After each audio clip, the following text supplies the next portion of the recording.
भाई छोटा सा बच्चा आ गया मेरे पास और हमको ज्ञान दे रहा है। ये बोल रहा है भाई मेरे को कि नौकरी दो, रोजगार दो। साला यहाँ फंड मिल ले रहा है, हम लोग दे कहाँ से रोजगार लोगों को। तो इन्हें बदलाव 2005 में किस लिए किया था भैया? किस लिए किया था? डेवलपमेंट के लिए किया था कि नहीं किया था? किया था कि नहीं किया था? अरे हाँ तो बोलिए कम से कम। अरे हाँ, तो युवा का रोजगार का बात करते हैं तो यही नीतीश कुमार बोलते हैं कि बाप कौन से पैसा लाएगा आज पैसा। अरे बिहार है बिहार, उड़ती चिड़िया को हल्दी लगाता है और 3 साल का बच्चा यहाँ राजनीति करता है कि मम्मी को कैसे पढ़ाना, पापा को कैसे पढ़ाना है। या क्या किया ये बताइए ना बिहार में कि आपका विजन क्या है आगे चुनाव लड़ने का। वही अमित शाह है जो बोलने वाले हैं, सुन लो नीतीश कुमार, सुन लो ललन सिंह, भाजपा के सारे दरवाजे बंद हो गए। तो कौन सा चाबी मिल गया भाई? कितना बज रहा है बताइए? आप पत्रकार हैं, बताइए, हमको जवाब चाहिए, हमको आपसे चाहिए। जब विश्व गुरु बनेगा तो गरीबी रेखा नीचे जाएगा कि ऊपर जाएगा? सबसे घुसपैठिया तो बांग्लादेश की प्रधानमंत्री शेख हसीना। दोस्तों, लोक रिपोर्ट में आपका स्वागत है। बिहार में लगातार सियासत की जो गर्माहट है वो तेज होती जा रही है। केंद्रीय गृह मंत्री अमित शाह ने अररिया में बयान दिया है कि लालू प्रसाद के लिए ये चुनाव सिर्फ और सिर्फ तेजस्वी यादव को मुख्यमंत्री बनाने का चुनाव है। जबकि उन्होंने राहुल गांधी पर भी निशाना साधा। उन्होंने कहा कि कांग्रेस के युवराज घुसपैठियों को वोट का अधिकार दिलाना चाहते हैं। अमित शाह के इस बयान को आप कैसे देखते हैं? देखिए, हम बता तो दे रहे, एक मिनट भाई, एक मिनट चुप रहो। अमित शाह जी हो या मोदी जी हो या भाजपा भारतीय जनता पार्टी के कोई भी कार्यकर्ता हो, जब बिहार आएंगे तो बिना लालू चालीसा पढ़े उनका कुछ होने वाला नहीं है, ठीक है ना। आप अमित शाह जी आए, क्या आपका विजन है बिहार में चुनाव लड़ने का? 20 साल से आपकी सरकार है, क्या काम की आप वो गिनाते नहीं कि मतलब गिनाने के बजाय आप लालू चालीसा पढ़ रहे हैं। तो खैर आपसे तो उम्मीद भी नहीं है कि कुछ आप काम गिनवा सकते हो या क्या विजन है वो आप गिनवा सकते हो। सिर्फ जुमला कर सकते हो या फिर लालू चालीसा पढ़ सकते हो। कैसे गृह मंत्री अमित शाह जी आप हैं, कैसे घुसपैठिया घुस गया? सारा बॉर्डर का सिक्योरिटी आपके अंडर में आता है, गृह मंत्रालय के अंदर में आता है, फिर घुसपैठिया घुस कैसे रहा है? या तो आप बुड़बक बना रहे हो या फिर आपका सरकार विफल है। रहा बात घुसपैठियों को अगर यहाँ से भगा देंगे तो इसमें आपको क्या तकलीफ? हमको कोई तकलीफ नहीं है। बताए तो 65 लाख बिहार से वोटर आईडी कार्ड नाम कटा ना, बता दे चुनाव आयोग कि उसमें घुसपैठिया कितना था, रोहिंग्या कितना था, बांग्लादेशी कितना था, पाकिस्तानी कितना था, बताइए। सबसे बड़ा घुसपैठिया तो ये है, सीमा हैदर है, उसको तो आप बहू बना के रखे हुए हैं। सबसे घुसपैठिया तो बांग्लादेश की प्रधानमंत्री शेख हसीना है ना, आप गेस्ट बना के रखे हुए हैं उसको। बांग्लादेश तो मांग रहा है ना शेख हसीना को, क्यों नहीं भेज रहे हैं आप? सीमा हैदर को क्यों नहीं? आपने पूछा कि घुसपैठिया को बाहर निकाल रहे हैं, उसमें दिक्कत क्या? आपको दिक्कत किसी हिंदुस्तानी को नहीं है, लेकिन सवाल बनता है अमित शाह से, सवाल बनता है इस देश के प्रधानमंत्री मोदी जी से कि जब लोकसभा का जब चुनाव था तो उस टाइम घुसपैठिया नहीं था, उस टाइम घुसपैठिया नहीं था। उस टाइम आपका कहाँ था चुनाव आयोग, इलेक्शन कमीशन? उस टाइम कहाँ था भाई? जवाब मांगता है हिंदुस्तान का हर नागरिक, आपको जवाब देना होगा, नहीं तो शर्म से, अगर शर्म है तो आप लोग इस्तीफा दे दीजिए। इसीलिए तो कह रहे हैं कि SIR लाया है ताकि घुसपैठियों को हम चिन्हित करेंगे फिर निकालेंगे। अरे बिहार है बिहार, उड़ती चिड़िया को हल्दी लगाता है और 3 साल का बच्चा यहाँ राजनीति करता है कि मम्मी को कैसे पढ़ाना, पापा को कैसे पढ़ाना है। यहाँ राजनीति सिखाने मत आए, यहाँ हर लोग के, हर इंसान के अंदर में राजनीति कुट के भरा हुआ है, तो राजनीति बिहार में ना सिखाएं। और अमित शाह जो बोलते हैं कि बिहार को जंगल राज है, तो यहाँ काहे लाते हैं जंगल राज में? शर्म नहीं आता उनको? वही अमित शाह है जो बोलने वाले हैं, सुन लो नीतीश कुमार, सुन लो ललन सिंह, भाजपा के सारे दरवाजे बंद हो गए। तो कौन सा चाबी मिल गया भाई? कितना बेशरम आदमी है, कौन सा चाबी मिल गया इनको जो बार बार जंगल राज कहते हुए अब बिहार में आते हैं, सरकार में 20-17 साल से सरकार में गठबंधन में है तो भी बोलते हैं कि जंगल राज है। शर्म नहीं आता इनको? काहे की सरकार में आप हैं बिहार में? बिहार में क्यों 17 साल से सरकार में है? अरे 3 साल ना RJD के साथ सरकार रहा और 17 साल, 20 साल में 17 साल बेमिसाल रहा जो तेजस्वी यादव। हाँ, 17 साल में 17 महीना जो था ये बेमिसाल रहा कि तेजस्वी यादव ने 17 महीने में करके दिखाया। शिक्षा पर, सिंचाई पर, सुनवाई पर, दवाई पर। देखा 2-2 बजे रात में गए हॉस्पिटल का जायजा लेने के लिए, आज 2-2 को डिप्टी CM है, गए हैं कोई हॉस्पिटल का जायजा? अभी सुन लीजिए, जब कह के इलेक्शन का टाइम है इसलिए गए हैं। हाँ, तो इलेक्शन का टाइम है तो आप भी तो टेंशन में पेंशन बढ़ाएं, जो 400 था 1100 किए करवाएं। आप भी तो आज महिला को जो अब जानते हैं, पहले ऑफर निकलता था पर्व त्यौहार में, ईद में, बकरीद में, दिवाली में, धनतेरस में ऑफर निकलता था कि मेरे यहाँ ये 50% का ऑफर, मेरे यहाँ ये 65% का ऑफर। अब एक ट्रेंडिंग चल रहा है राजनीति में, हरियाणा में ऑफर निकला था 1500 से 2000 का महिला के प्रति, झारखंड में निकला, आपको पंजाब में निकला, अब बिहार में जो है थोड़ा बढ़ा दिया गया, स्कीम में डेवलपमेंट हुआ है, थोड़ा स्कीम बढ़ा दिया गया है। यहाँ 10,000 रुपया कर दिया गया महिलाओं के लिए। तो सोच लीजिए कि 75 लाख महिला को 10,000 रुपया, मतलब 7,500 करोड़ कहाँ से आ गया भैया। जब तेजस्वी यादव युवा का रोजगार का बात करते हैं तो यही नीतीश कुमार बोलते हैं कि बाप कौन से पैसा लाएगा। आज पैसा कहाँ से आया, सवाल बनता है। 75,000 करोड़ कहाँ से आया? 75,000 करोड़ आया। जो 70,000 71,000 करोड़ जो घोटाला हुआ वो आया।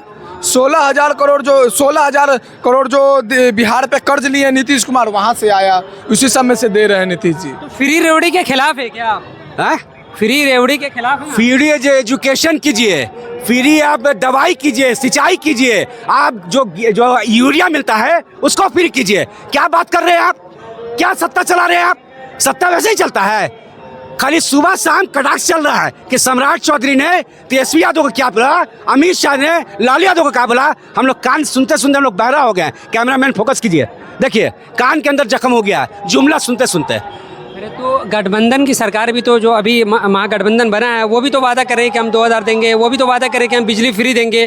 तो वो भी तो फ्री रेवड़ी में बांट रही है। फ्री रेडी बांट नहीं रही है, धरातल पे ला रही है। इंडिया गठबंधन का सरकार हाल फिलहाल में झारखंड में बना है, जाके देखिए कि 2,100 रुपया हर महीने महिला के खाता में आ रहा है कि नहीं आ रहा है। वो जुमला नहीं है, वो धरातल पे आ रहा है। बिहार में जो बात किया 200 यूनिट का, कहीं नहीं 200 यूनिट किए, क्यों नहीं किए हैं? 125 यूनिट शहरी क्षेत्र का, जब से 125 यूनिट लागू किया है ना, शहरी क्षेत्र, हम शहर में रहते हैं, शहरी क्षेत्र का लाइन का बिजली का हालत बहुत रद्दी है, बहुत रद्दी है। जब फोन करते हैं बिजली ऑफिस में ना तो बोलता है केबल में प्रॉब्लम आ गया, केबल में प्रॉब्लम आ गया। जब फोन करेंगे तो बोले केबल में प्रॉब्लम है। कैसा केबल तुम लगाए हो यार? कौन सा रोल मटेरियल डाले हो कि हमेशा तो केबल में प्रॉब्लम आ जा रहा है? जब मोदी जी जब यहाँ गया आए थे तो वो बोले कि लालू जी के ज़माने में लालटेन होने के बावजूद जो है अंधेरा था और लाल आतंक है ये। तो हाँ, लालटेन होने के बाद अंधेरा था। और वही नीतीश कुमार बिहार से हैं जो आज इंजीनियर कहलाते हैं। वही नीतीश कुमार नालंदा से पढ़ के आज इंजीनियर कहलाते हैं। जब लालटेन जब था तो लोग पढ़ते थे, 2 रोटी खाते थे, सुकून से सोते थे। आज ये जो रोशनी में जो है ना, सुकून नहीं आदमी की ज़िंदगी में, सुकून मर गया है। और सुकून ज़्यादा कब मरा है मैं बताना चाहता हूँ, मैं साफ करना चाहता हूँ। 2014 के बाद हमारे चेहरे से, बिहार के जनता से नहीं पूरे हिंदुस्तान की जनता के चेहरे से ये सत्ता ने मुस्कुराहट छीनने का काम किया है। मुस्कुराहट छीनने का, खुल के आदमी हंस नहीं रहा है। मोदी जी ने तो पूरे दुनिया में डंका बजा दिया है, विश्व गुरु बना दिया। आप कह रहे हैं कि आपकी खुशी छीन ली है, हंसी छीन। बोलिए क्या नहीं सुने? विश्व गुरु बना दिया है, विश्व गुरु बन गया, विश्व गुरु बन गया। पूरे दुनिया में डंका बजा दिया। जो बोलते हैं उनके लिए ज्ञान दे रहे हैं हम फ्री में। सुनो, विश्व गुरु कब बनता? जब आप भरी मंच पे आते, भरी मंच पे बोलते कि कांग्रेस 80 करोड़ को राशन देता था, हम दे रहे हैं 50 करोड़ को। लेकिन नहीं, यहाँ पर बोले भरी मन से कि 80 करोड़ को राशन हम दे रहे हैं, और 1 साल के बाद हो गया 81 करोड़।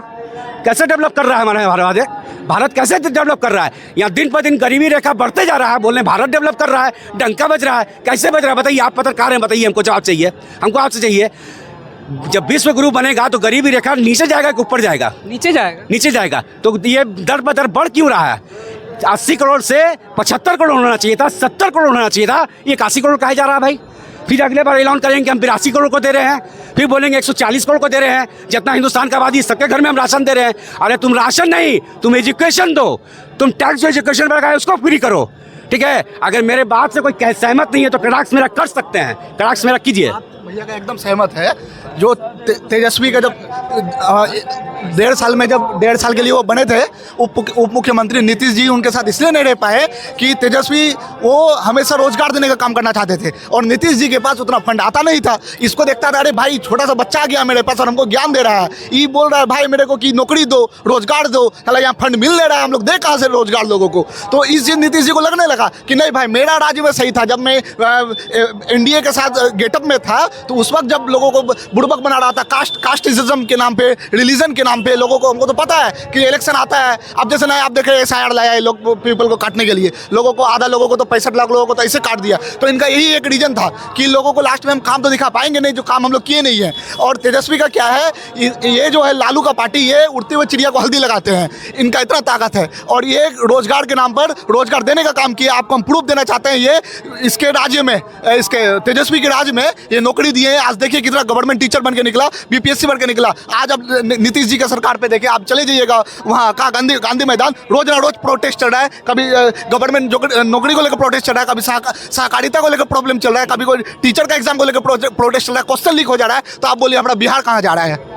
लेकिन भाजपा तो कहती है कि बिहार में जो है खौफ है जंगल राज का, अभी भी बहुत ज़्यादा खौफ है, लोगों में दहशत है कि कब फिर से जंगल राज आ जाएगा, शाम में जो है बत्ती बंद हो जाएगी, उसके बाद कुछ से कुछ हो जाता है। हाँ हाँ, हो जाएगा, ठीक है। दिन दहाड़े लालू जी के राज में दिन दहाड़े नवादा में 80 घर को फूक नहीं दिया गया।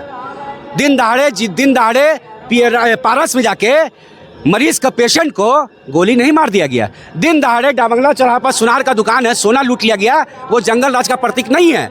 ये सही बोल रहे हैं, हमने बदलाव 2005 में किस लिए किया था भैया? किस लिए किया था? डेवलपमेंट के लिए किया था कि नहीं किया था? अरे हाँ तो बोलिए कम से कम, अरे हाँ तो बोलिए। डेवलपमेंट के लिए किया था हमने। नीतीश जी ने क्या किया? नीतीश जी ने जब 2005 में सत्ता संभाला तो वन टाइम काम के दिखाया कि हम सुशासन बाबू हैं, और हर जगह डंका पिटवा दिए। 29 राज्य में कोई एक मुख्यमंत्री को बोलता है तो बिहार के मुख्यमंत्री को सुशासन की सरकार कहता है, काहे? और उसके बाद 15 साल का जो कार्यकाल उनका रहा भाई, देखने वाला रहा कि बरेली के बाजार में उतना झुमका नहीं गिरा जितना मेरे बिहार में पुल गिरने का सिलसिला चालू हो गया। तर पुल गिरना चालू हो गया। इसका जवाब कहाँ देंगे? ये इंजीनियर हैं। अब पुल कौन बनाता है? पुल भी इंजीनियर बनाता है ना। तो ये क्यों नहीं पूछे नीतीश कुमार जी कि इस पुल में कितना सीमेंट लगेगा, कितना बालू लगेगा, कौन से एमएम का छड़ डालोगे, कितने एमएम का गिट्टी डालोगे? ये इंजीनियर से क्यों नहीं पूछे हैं? और उसके बाद जो बैठे में जो सत्ता में डबल इंजन की सरकार है वो बोलती है कि मिट्टी चूहा खा गया। क्या खा गया? मिट्टी चूहा खा गया। अरे बेशरम, चुल्लू भर पानी में डूब मरो। सीमेंट और मिट्टी में तुमको फर्क नहीं बुझाता है? अभी भी जो डबल टेकर ब्रिज जो बना है अशोक राजपथ में, ये 2 महीना भी नहीं हुआ कि डैमेज होना चालू हो गया। कौन से इंजीनियर थे भाई? कहाँ से पढ़ के आए थे? और नीतीश कुमार तो इंजीनियर है कि नहीं? इंजीनियर है जी, इंजीनियर है ना। नीतीश कुमार इंजीनियर है। अरे लेकिन वो तो कहते हैं कि 2005 से पहले कुछ जो था ही नहीं, हम आए हैं तो हम सब कुछ किए हैं। नवंबर 2005 से जब से आए हैं हमने काम किया, चाहे शिक्षा के मामले में हो। ना 2005 से पहले हम लोग हुलाला करते थे, हम लोग पत्ता लपेटते थे, ठीक ना, और हुला करते थे। रोड नहीं था, हवा नहीं था, बिजली नहीं था, कुछ नहीं था। 2005 के बाद बना है। अब भारत जो है ना 2014 में आज़ाद हुआ है, ठीक है। हम मानते हैं इस बात को कि भारत 2014 में आज़ाद हुआ। रनावत कहती है कि 2014 में आज़ाद। हाँ, तो उनका बोलना पड़ेगा। नहीं बोलिएगा तो जेल हो जाएगा, सलाखों के पीछे हो जाएंगे। जो उनके पार्टी बोलते हैं वो बोली हमको बोलना होगा, नहीं बोलिएगा तो जेल हो जाएगा। और अब एक बात बता देते हैं, हमको कैमरामैन से डर नहीं लगता है, ठीक है, किसी से डर नहीं लगता है, हमको ऊपर से डर लगता है। एक चीज़ और बताना चाहते हैं कि जब से इस सत्ता में आए हैं ना, सिर्फ जनता को गुमराह किए, चाहे केंद्र की सरकार हो या बिहार की सरकार हो। जनता इससे गुमराह हुआ है, जनता इससे बाहर निकलना चाहता है।